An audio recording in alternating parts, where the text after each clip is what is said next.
Hey Cowboys Nation, welcome back to another video here at the TGR DC show. Big news last night. The Dallas Cowboys decided to cut ties with Jaylon Smith, who we drafted back in 2016 with the class of Dak Prescott and Ezekiel Elliott. Obviously, he didn't play his first year. If you're new to this channel, new to the Dallas Cowboys, he sustained an injury back in college, sat him out his first year, and it was until his second year that he started to play, and the second year he exploded. Pairing him with Leighton Vander Esch, all of us were hyped up. We thought we had an amazing linebacker core, really since maybe the early 2000s where we had Dat Wynn and Dexter Coakley. And it had been a while and we were super hyped. We had the Predator, we had the Wolf.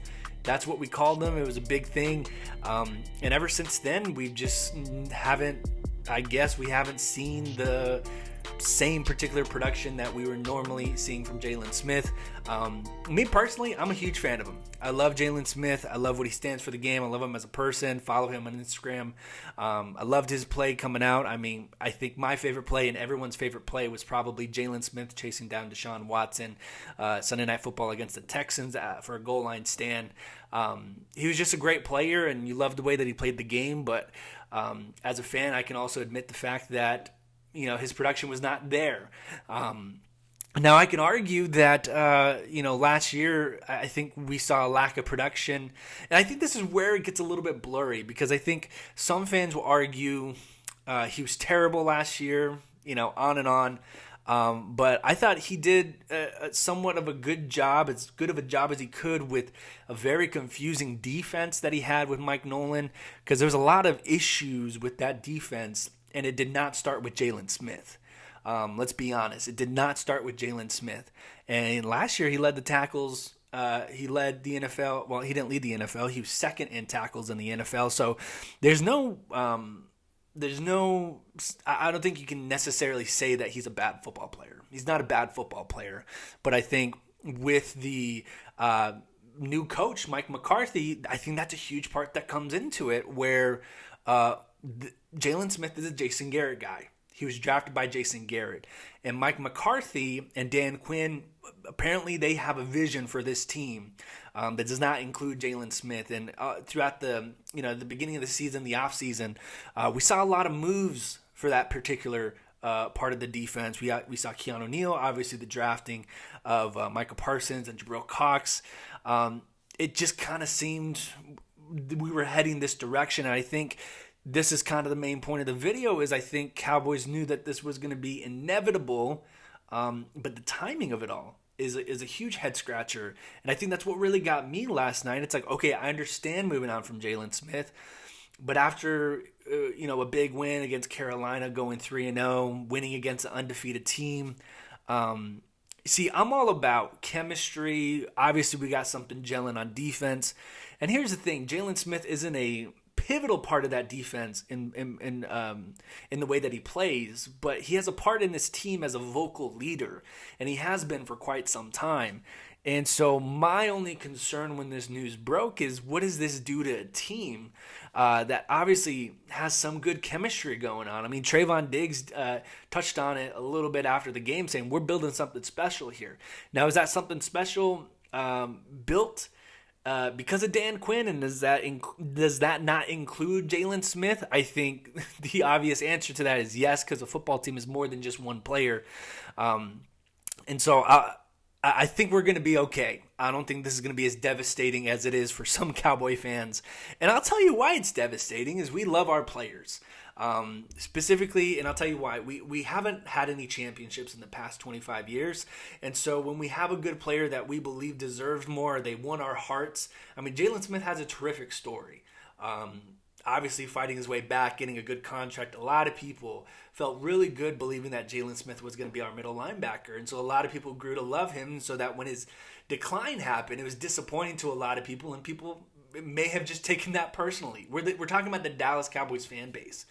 We take things very personally, and we're very invested in our team. And I think that's what we saw last year, in part to his play partially declining and him not being as explosive or as fast as we're used to seeing Jaylon Smith. And so it is back to my original point there. We love our players. You look at Tony Romo. Obviously, Tony Goat Romo, right? he's never won a Super Bowl. And I think Cowboys fans have the tendency in the city of Dallas left to attach themselves to a player who really gave a lot to the organization without showing, a lot of specific accolades that we see in the sports of football. Now, am I comparing Tony Romo to Jaylon Smith? Not necessarily, but I'm trying to paint the portrait to the fact that a lot of people are confused and have mixed emotions about this departure, this split that we had here between Jaylon Smith and the Cowboys, because we did love Jaylon Smith. The city of Dallas did love him. He was a huge contribution to the city, but he was also a Dallas Cowboy who had a long contract, who we possibly expected him to be with us for quite a while. And so hats off to you, Jaylon Smith, despite what the stats say. Wishing you the best wherever you go. Just hope it's not a division rival. My gut feeling is you're probably going to end up with the Giants or the Eagles. But crazy news, and like I said, weird timing, but I think we're going to be fine. And I think there's some reassurance to this all is I think the Cowboys, the organization specifically, has held on to players longer than they should have. And we've seen financial headaches because of that, but also we just haven't been able to. And I think we're finally seeing the era of Mike McCarthy in its full fruition. We're seeing them locked down, showing that winning mentality of obviously Jaylon Smith was underperforming compared to his other peers, his other teammates, Leighton Vander Esch, Michael Parsons, and this is a clear message, not just financially, but also on the field. And all I can think about is Jerry Jones is a businessman, right? I mean, the number switch from 54 to 9, I'm thinking Jerry sits him down, says, okay, you can switch to 9, but you have to buy all this other stock of jerseys.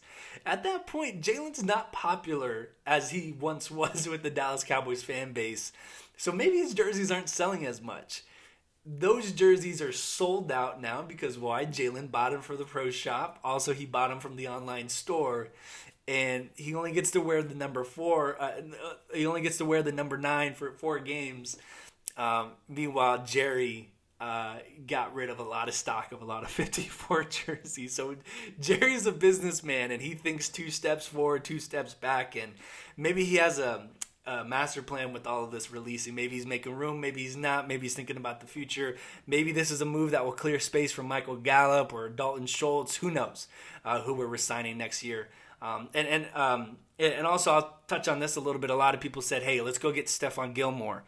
I don't think so. I think this is a clear move, kind of like how I said in my previous video, that it's obvious that this organization and this coaching staff believes in its guys and its players and the young talent that they've invested in.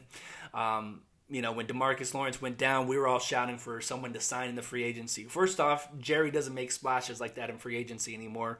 And maybe that's because of Steven's influence, but it's just not something we were going to see. Stephon was traded to the Carolina Panthers for a 6th-round pick. It's just not something that we were going to do. As exciting as it would have been, the comparisons with Deion Sanders and the signing of that and how that compelled the team in the 90s to be Super Bowl contenders, it's not in the books. It's not the same team, and I think Jerry sees the team in a different way, and he runs it in a different way. So would have been fun, but we obviously believe in the guys that we have, and let's just hope, they've been right so far. So let's see if that decision continues to pay its dividends for them. I would love to have Jaylon there just as depth because, COVID and injuries going on in a very long season. I prefer would have Jaylon at least maybe till the bye week. But super weird timing of it all. Let me know what you guys think. Are you mixed like a lot of people are to this morning? Are you happy he's gone? Are you kind of feeling like me where it's like, maybe bye week, we let him go, keep him as depth? Anyways, interesting day in Cowboys Nation. I will see you guys Saturday with my pregame video for the Cowboys and the Giants. Big division game. But I'll see you guys then. You guys have a good week.